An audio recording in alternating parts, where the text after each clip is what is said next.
الله أكبر الله أكبر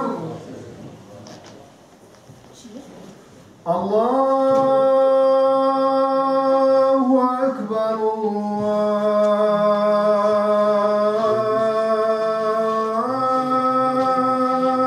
الله أكبر أشهد أن لا إله إلا الله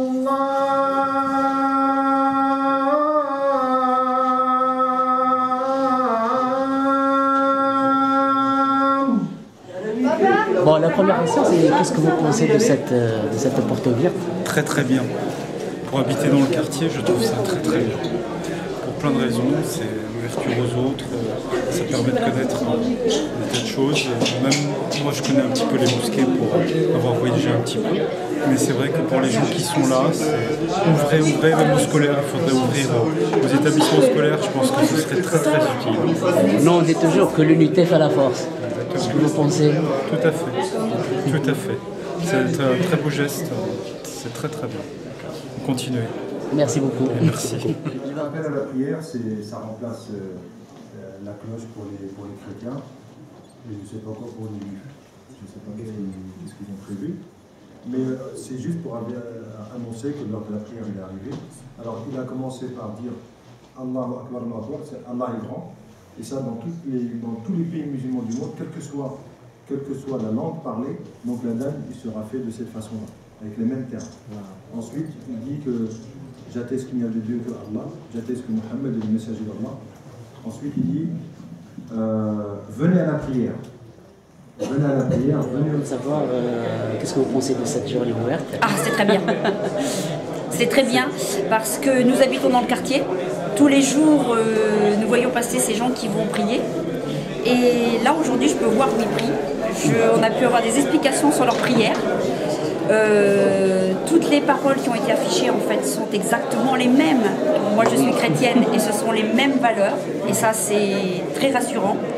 Et je dirais qu'on soit chrétien, musulman ou juif, eh bien, en fait, on parle de paix, d'amour et de lumière. Ça, c'est... Voilà, pour toutes les religions. On est tous égaux. Voilà. Non, on pense toujours quelle que soit notre religion. Non, on pense toujours que la communication, ce qui manque, c'est la communication. Oui, et ça là, c'est vrai. Aujourd'hui, qu'est-ce que vous pensez? Est-ce qu'on a un peu communiqué oui. parfaitement? Oui, tout à fait. Tout à fait. Parce qu'on a posé des questions, on nous y a répondu, simplement. Non, c'est très bien. Voilà. À la tombée de la nuit. Donc 5 fois par jour, il y a l'adhan. Et même à l'aube, il y a l'adhan, c'est-à-dire en été, ça peut être à 4h30 du matin.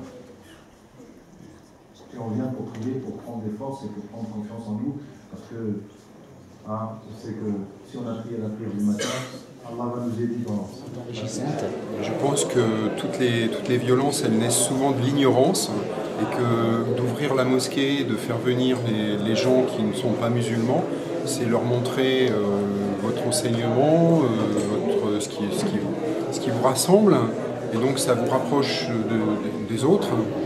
Et donc toutes les actions en faveur de l'ouverture, en direction des autres, sont des actions qui nous réunissent dans cette fameuse fraternité qui fait partie de la devise républicaine française. Et je vous remercie. Mon cœur est toujours stable. Il n'est pas touché par les choses extérieures. Vous voyez, c'est ça le sens de la religion. C'est l'apaisement, la tranquillité de l'âme, quelle que soit la vie. C'est pour ça qu'il a envoyé une lignée de prophètes et il a envoyé le code, le dernier code, ce qu'on appelle le Coran. Le Coran, c'est très très profond. Il est en arabe. On peut faire des traductions en français, mais c'est très très dur de traduire. L'arabe n'existe pas dans notre Coran. Tout ce qu'on voit, les Chinois, l'anglais, le portugais, ce sont des traductions des traducteurs, leur perception, leur captage.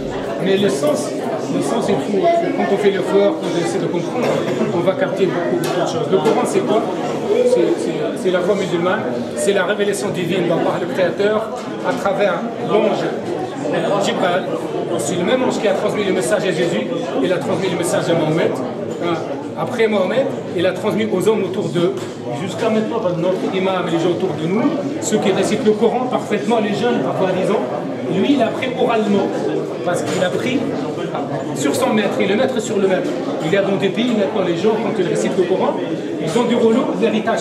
C'est quoi le père l'ancien jusqu'au prophète. Et on est sûr. Non, j'ai trouvé que l'initiative était très bien. C'est très bien et c'est vrai que c'est dommage qu'on ne se connaisse pas plus en fait. C'est vrai qu'on a tendance à rester chacun dans notre coin et c'est dommage.